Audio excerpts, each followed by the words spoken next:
All right, so look, we got the top 10 most infamous British gangsters on deck. We about to hop straight into it. I just watched the Charles Bronson, or Bronson, whatever his name was, man. Listen, dude was a nutball. It made me want to react to some more people, but this is it, man. We here. Make sure you sub to the channel so you don't miss these joints and like this video. Let's get into it. Say hello to my little friend. Welcome to Watch Mojo UK, and today we'll be counting down our picks for the top 10 infamous British gangsters. And he just fights.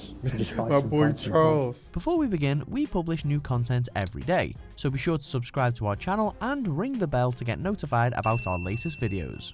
For this list, we take a look at the most ruthless and notorious gangsters in modern British history. The worst crime a man could commit is bring his family up in poverty. So I don't regret any of my actions. Number 10. Lenny McLean. Frequently dubbed the hardest man in Britain, McLean was known to most people simply as the Governor. Are you gonna pay? Barry makes sure the administrative side of the business runs harmoniously. While his gangster credentials aren't as prominent as some, he did become Britain's most famous bare-knuckle street fighter, and reportedly one of the best. Throughout his career, McLean said to have fought in almost 4,000 matches, and to have won most of them. Well, I used to mind 4,000 street fights is crazy. Bare knuckles too. 4,000, bro. There's people with the shake, the Muhammad Ali shakes. Out for no, all jokes aside, there's people like that from boxing with gloves on, and they only got like 40 fights under their belt. and the toughest clubs in Britain, all over the country. I had about 20,000 barroom brawls. An important figure in the East End as a bouncer, bodyguard and enforcer, he often associated with people such as the Cray twins and Charles Bronson, before in his later life he worked as an actor. I suggest you get those guns. Quick! Number 9. Thomas McGraw. He bullied his way into that role. Born in Glasgow, Tam the licensee McGraw's criminal career started off with burglary and armed robbery, and he eventually became one of the most wanted men in Scotland. In the 1980s, after somehow avoiding a stint in prison after a failed robbery, he began to expand his criminal empire by selling heroin and purchasing numerous clubs and pubs.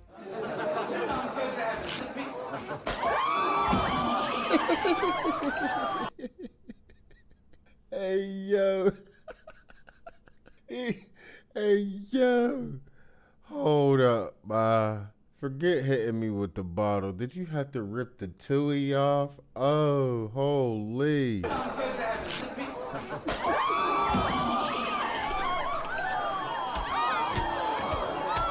He was one of the key figures in Glasgow's ice cream wars, where violent confrontations become commonplace among criminals using ice cream vans as a front for drug sales. Number 8. Charles Bronson.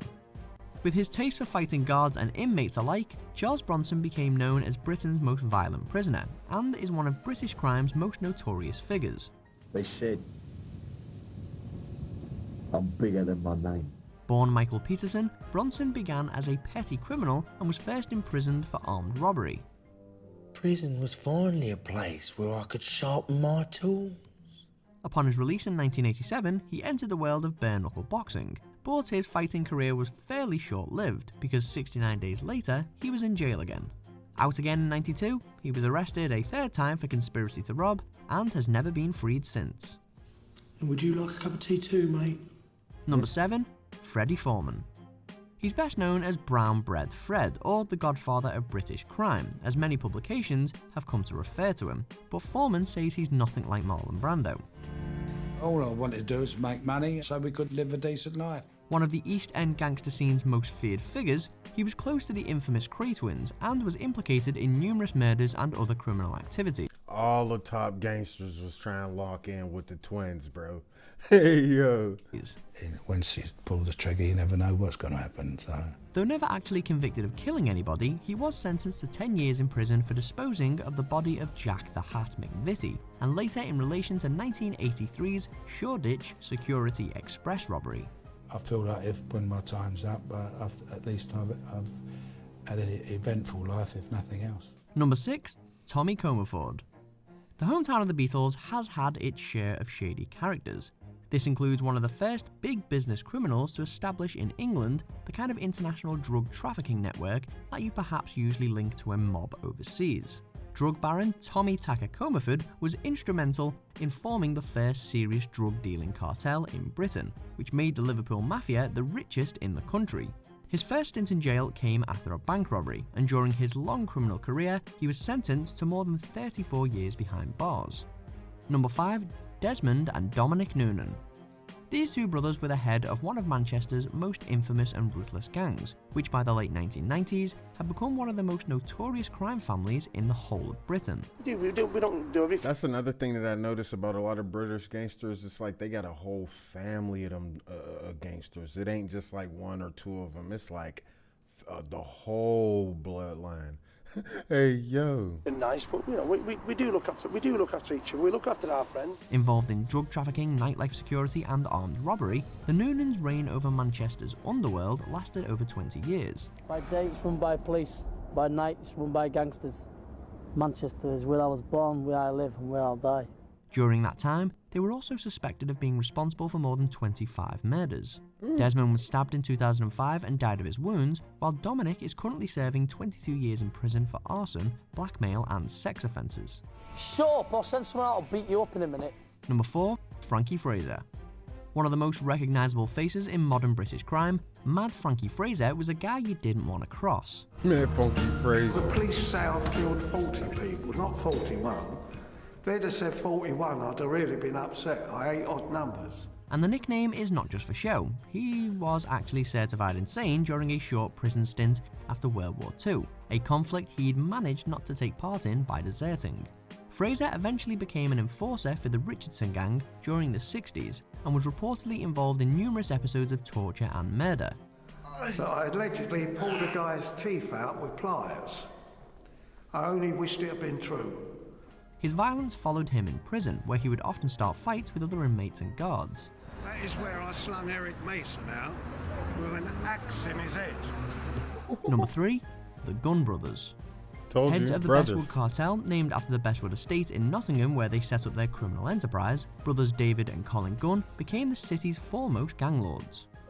In the 1990s, the brothers had risen through the ranks from petty criminals to underworld figures, a rise largely unchallenged by the city's other criminals. Drug trafficking, protection rackets, corruption and murder became commonplace under their watch, so much so that the city earned the nickname of Shottingham. As their empire grew and drugs flowed in, Colin started becoming more and more violent and volatile, as steroids and cocaine use heightened his worst impulses. Under his watch, even innocents would pay the price of his crimes.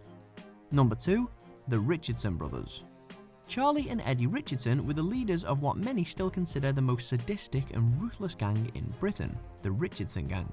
They were often simply referred to as the Torture Gang due to their preferred way of settling scores and intimidating rivals and transgressors. Torture gang After is holding crazy. mock trials, That's their a hard victims name. could be subject to electric shocks, teeth pulling using pliers, toe cutting, or even being nailed to the floor.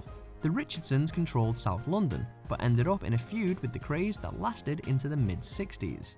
The Richardsons, they were frighteners, really vicious people. Number 1. The Kray Twins.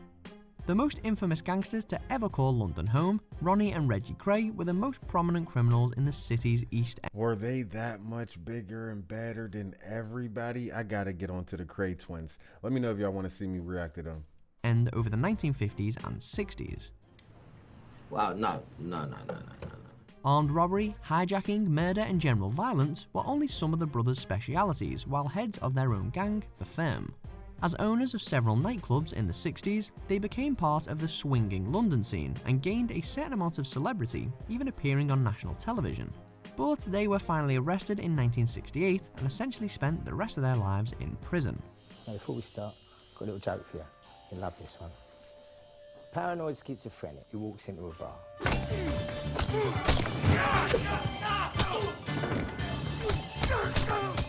Do you agree with our picks?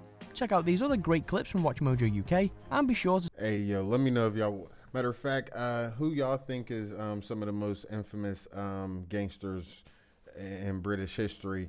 I'm going to have to look into some of them so I can see some more of their backgrounds, because that Charles Brinson story, He made number 8, and I thought he was nutty as hell. So if he only made number 8, I'm gonna have to get into a few more of these. I'm gonna start with the twins.